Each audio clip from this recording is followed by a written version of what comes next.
Hi friends, आप सभी अपने अगल बगल बहुत सारे उपकरण देखे होंगे जो मोटर पर चलते हैं, जैसे बच्चों के खिलौने, हमारे घर के पंखे और इलेक्ट्रिक चाकू हो गए। और भी बहुत सारे उपकरण होते हैं जो मोटर पे चलते हैं। मोटर को जैसे ही चालू किया जाता है वो घूमने लगता है।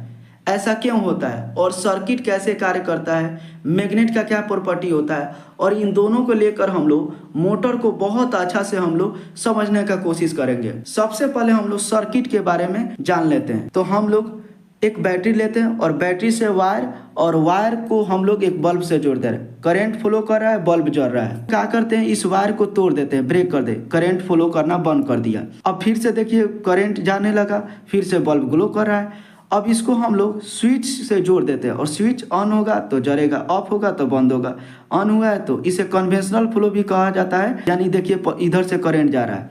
अब जैसे ही बैटरी को चेंज कर रहे हैं तो डायरेक्शन का हो जाएगा, चेंज हो जाएगा। अभी भी बल्ब का होगा, ग्लो करेगा, अभी भी बल्ब ग्लो करेगा। ओके, अब हम लोग मैग्नेट के बारे में जान लेते हैं। ओके, देखिए मैग्नेट के दो पोल होते हैं, एक नॉर्थ पोल होते हैं और एक साउथ पोल होते हैं। मैग्नेट क्या करता है, आयरन को अट्रैक्ट करता है या आयरन के अलॉयज को, यानी लोह युक्त वस्तु को। मैग्नेट के विपरीत पोल आकर्षित करते हैं और समान पोल प्रतिकर्षित करते हैं।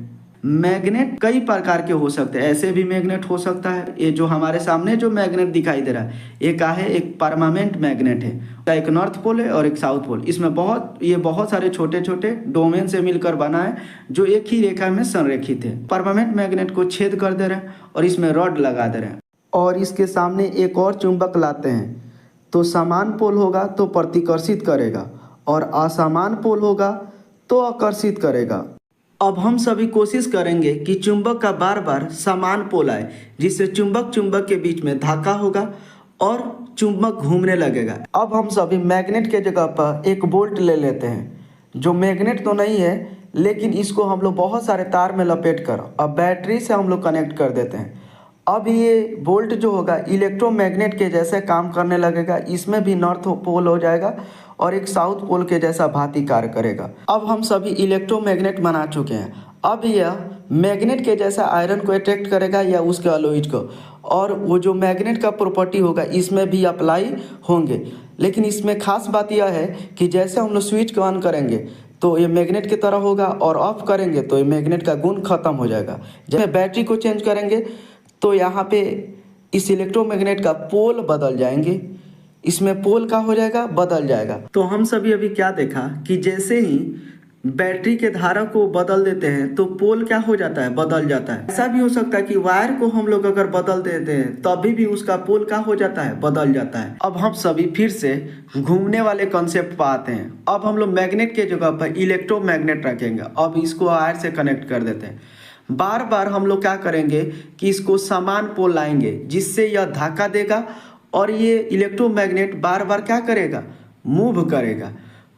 देखिए बार बार हम लोग पोल बदलते जाएंगे, समान पोल करेंगे और ये धक्का देगा।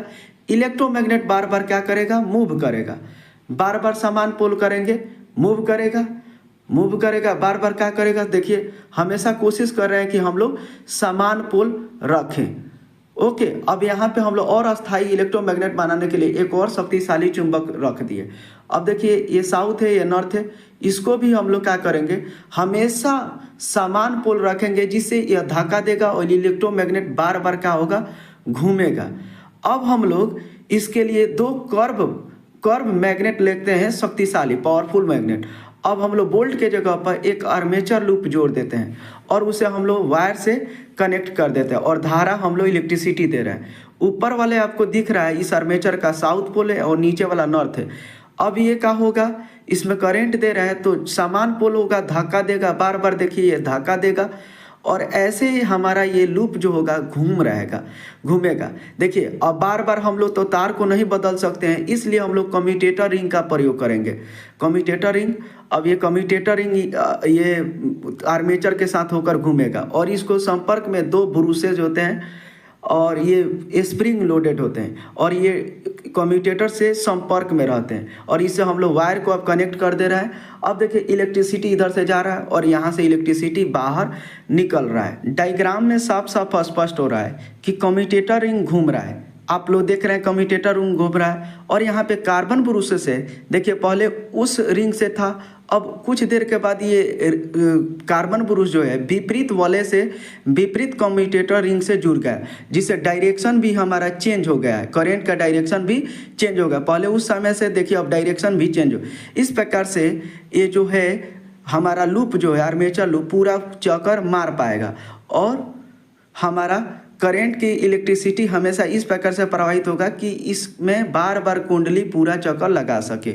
ओके, और जैसे ही करंट जाएगा तो ये चलेगा और करंट जो हैगा देखिए बंद कर देंगे तो ये लूप बंद हो जाएगा। जब कम्यूटेटर रिंग घूमता है और उसके साथ स्प्रिंग भी स्पर्श में होते हैं, इस स्थिति में देखिए ये बीच में गैप में स्प्रिंग जो है ब्रशेज फंस सकते हैं।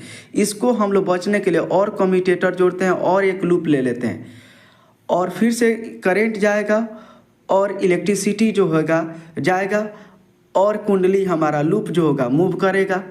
देखिए हमेशा ये ब्रूसेज जो होता है कनेक्ट में रहता है और देखिए करंट का ये इस प्रकार से सेटअप होता है कि करंट हमेशा जो है जाता रहे। ये जो हमारे सामने ये जो दिखाई दे रहा है मोटर, ये डीसी मोटर है और इसमें हमेशा एक समान धारा प्रवाहित होगा और जिसके कारण यह जोन हमेशा जो है आर्मेचर रिंग घूमता रहेगा। कम्यूटेटर रिंग को बढ़ाते जाओ और अधिक सारे आर्मेचर लूप ले ले और इलेक्ट्रिसिटी प्रवाह करे तो आर्मेचर हमारा बहुत तेज़ी से घूमेगा और जिससे और पावरफुल इलेक्ट्रोमैग्नेटिक बनेगा। जो हमारा ये दिखाई दे रहा है उसे टॉर्क कहा जाता है और जितना तेज़ी से घूमेगा उतना पावरफुल इलेक्ट्रोमैग्नेटिक होगा। लेकिन एक खास बात यह है कि यह तब तक कार्य करता है जब तक इलेक्ट्रिसिटी दिया जाता है। इलेक्ट्रिसिटी बंद, घूमना बंद। जब हम सभी ओरिजिनल मोटर देखते हैं तो उसमें बहुत सारे तांबा के तार लपटे होते हैं। इसका कारण यह होता है कि वह बहुत अच्छा से स्मूथली चल सकेगा मोटर। आप देख सकते हैं डायग्राम में कि कितना तांबे के तार लपटा है, इसका कारण वही है। या एक और भी हो सकता है कि हम लोग बहुत ज़्यादा उसमें विद्युत धारा थे तभी भी स्मूथली हमारा मोटर कार्य करेगा। ओके, तो ये ऊपर वाला दिखाई दे रहा है उसे स्केटर कहा जाता है। आई होप आप लोगों ने मोटर को बहुत अच्छा से समझा होगा। जो अच्छा लगा होगा तो अपने दोस्तों के पास शेयर करिएगा और चैनल को सब्सक्राइब और लाइक कर दीजिए और कमेंट में बताइए कि नेक्स्ट टॉपिक में क्या बनाऊं।